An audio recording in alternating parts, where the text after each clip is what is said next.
Class 8 in history, your next chapter is chapter 8, that is colonialism and urban change. किस तरह से अंग्रेज़ों ने इंडिया को अपनी कॉलोनी बनाया और उस वक्त हमारी अर्बन लाइफ में शहरों में क्या क्या बदलाव आए।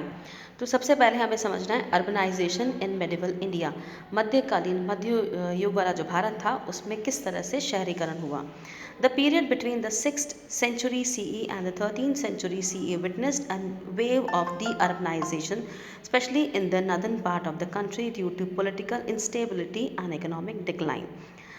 जो 6th सेंचुरी से 13th सेंचुरी का टाइम था, इस वक्त काफ़ी सारे शहर जो थे वो बर्बाद हो रहे थे, स्पेशली नदन इंडिया के अंदर, क्योंकि यहाँ पर पॉलिटिकल इंस्टेबिलिटी बहुत ज़्यादा हो चुकी थी और इकोनॉमिक लेवल पे भी ये एरियाज़ काफ़ी डिक्लाइन हो चुके थे।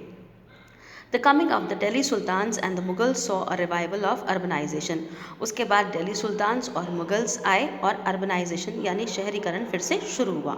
सम towns emerge as trading centre, और इसी टाइम पर काफ़ी सारे टाउन जो थे ट्रेडिंग सेंटर्स के तौर पे डेवलप हुए, manufacturing centres and religious centres के तौर पे डेवलप हुए।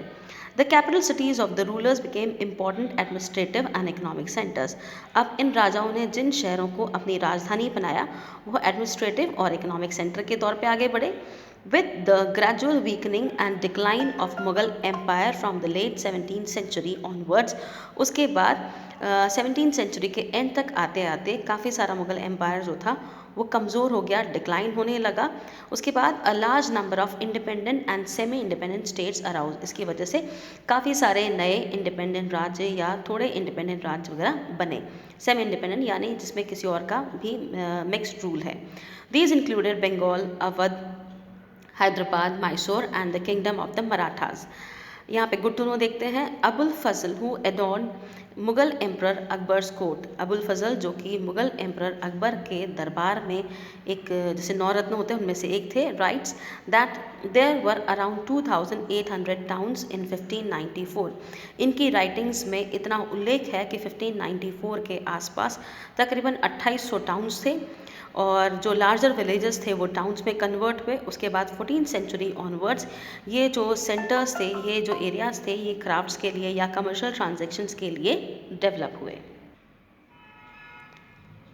Unfortunately, many prosperous cities which were the centers of flourishing industries were ransacked and devastated. उसके बाद दुर्भाग्यवश बहुत सारे जो रिच सिटीज़ थी, जो ऑलरेडी काफ़ी डेवलप थी या अच्छे खासे इंडस्ट्रियल सेंटर्स थे, उनका पतन होना शुरू हो गया, वो बर्बाद होने लग गए। Invasions of Nadir Shah, Ahmad Shah Abdali and some local groups devastated flourishing centres such as Delhi and Lahore. फिर जैसे ही नादिर शाह, अहमद शाह अब्दाली ये इंडिया की तरफ आए, इंडिया में घुसपैठ करी, तो यहाँ के काफ़ी सारे जो लोकल ग्रुप्स थे वो उनका पतन शुरू हो गया। जैसे दिल्ली और लाहौर जो कि ऑलरेडी काफ़ी डेवलप्ड सिटीज़ थी वो बर्बाद होना शुरू हो गई। After 1857 the British formally announce Queen Victoria as the empress of India. उसके बाद 1857 की जब क्रांति हुई उसके बाद में अंग्रेज़ों ने क्वीन विक्टोरिया को फॉर्मली इंडिया की रानी डिक्लेयर कर दिया। Large tracts of land were seize by the British. काफ़ी सारी ज़मीनों पे कब्जा अंग्रेज़ों का हो गया। And finish goods were send back to England, और यहाँ से तैयार सामान जो था वो इंग्लैंड की तरफ जाने लगा। Indian markets were full of goods made in Britain. Indian market जो था उसके अंदर अब ब्रिटेन से बनने वाला जो मशीन से आने वाला सामान था उससे पूरा मार्केट भर चुका था। इसकी वजह से जो हमारी लोकल इंडस्ट्रीज़ थी जैसे टेक्सटाइल इंडस्ट्रीज़ है ये बर्बाद होने लगी, ख़त्म होने लगी। द फेमाइन इन बंगाल, फिर उसके बाद बंगाल का जो फेमाइन था 1943 का, इसमें तकरीबन 30 लाख लोग मारे गए। Delhi continue to hold a position of prominence of for centuries, लेकिन दिल्ली जो थी वो अभी भी प्रोमिनेंट सिटी थी और कई सेंचुरीज से ऐसी ही चलती आ रही थी। However, with the arrival of the British, many cities lost their importance to new ones. लेकिन अंग्रेज़ों की आने की वजह से बहुत सारे शहर उनकी इम्पोर्टेंस ख़त्म हो गई थी और दूसरे शहरों की इम्पोर्टेंस बढ़ गई थी। Towns and cities emerge as commercial and trading centres. बहुत सारे टाउन्स और सिटीज़ जो थी वो नए कमर्शियल ट्रेडिंग सेंटर्स के तौर पे डेवलप हुए। कैपिटल टाउन या तीर्थ यात्राओं के लिए स्थान के तौर पे डेवलप हुए, pilgrimage centre. The process of urbanization and de-urbanization is related to rise and decline of kingdom. तो ये जो शहरीकरण और शहरों का बर्बाद होना ये एक्चुअली जो किंगडम्स थे उनके राइज और डिक्लाइन उससे रिलेटेड है। De urbanisation and urbanisation in colonial India. अंग्रेज़ों के टाइम पर इंडिया में ये दोनों प्रोसेस कैसे हुए? With the coming of the European powers, different pockets of country became colonies of various imperialist powers. अंग्रेज़ों के आने के साथ ही इंडिया में काफ़ी सारे एरियाज़ जो थे उनकी कॉलोनीज़ बन गई और यहाँ पे अंग्रेज़ों ने अपनी तरफ से जो रूलर्स है वो बिठा दिए थे।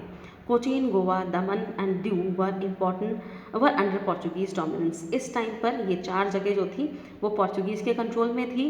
Where as Chandernagore and Pondicherry were founded by the French, और ये 2 एरिया फ्रेंच के द्वारा बनाए गए थे, फाउंड किए गए थे। These cities still exhibit French trades. यहाँ पर आपको अभी भी फ्रेंच जो आर्किटेक्चर है या जो स्टाइल था उनका, उसके सबूत देखने को मिल जाएंगे। उसके बाद under British rule some cities lost their prominence over a period of time due to various reasons. अब अंग्रेज़ों के टाइम पर काफ़ी शहरों ने अपनी प्रभुत्ता, अपनी जो इंपॉर्टेंस थी वो ख़त्म कर दी थी, उनकी ख़त्म हो गई थी इंपॉर्टेंस। इसके रीजंस हैं, सबसे पहला there was closure of old ports and trading centres. पुराने पोर्ट बंद हो गए, ट्रेडिंग सेंटर्स बंद हो गए। Trade and commerce shifted to new centres and ports, और अंग्रेज़ों ने अब नए सेंटर्स और नए पोर्ट्स की तरफ अपना कॉमर्स और ट्रेड शिफ्ट कर दिया। The power of many regional rulers collapse. बहुत सारे रीजनल राजाओं की जो पावर थी वो डिक्लाइन हो गई, ख़त्म हो गई, धराशायी। Why the British establish their administration, और अंग्रेज़ों ने अपना राज स्थापित कर दिया।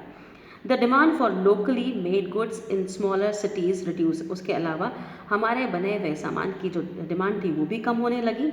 The towns and cities which had flourish for the handicraft. इसलिए वो शहर, वो टाउन्स जो हैंडीक्राफ्ट के लिए डेवलप हुए थे, जैसे आगरा, सूरत, कैम्बे, इंदौर, उनकी पोजीशन डिक्लाइन होने लगी।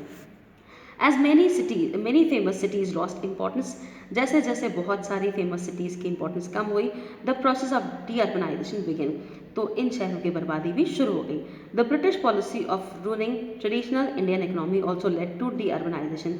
उसके बाद अंग्रेज़ों की पॉलिसी भी थी कि इंडियन जो ट्रेडिशनल जो स्टाइल है हमारा, जो हमारी इकोनॉमी से डेवलप हो रही है, उसको ख़त्म करना, जैसे हमारे हैंडीक्राफ्ट्स वगैरह का नुकसान करना, हमारी टेक्सटाइल्स का नुकसान करना।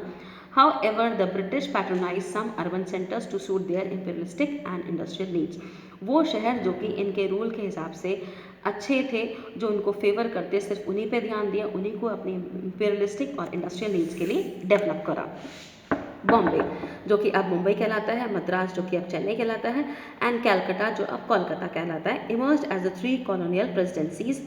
ये अंग्रेज़ों की 3 प्रेसिडेंसीज बनी and important trading points because of their strategic location.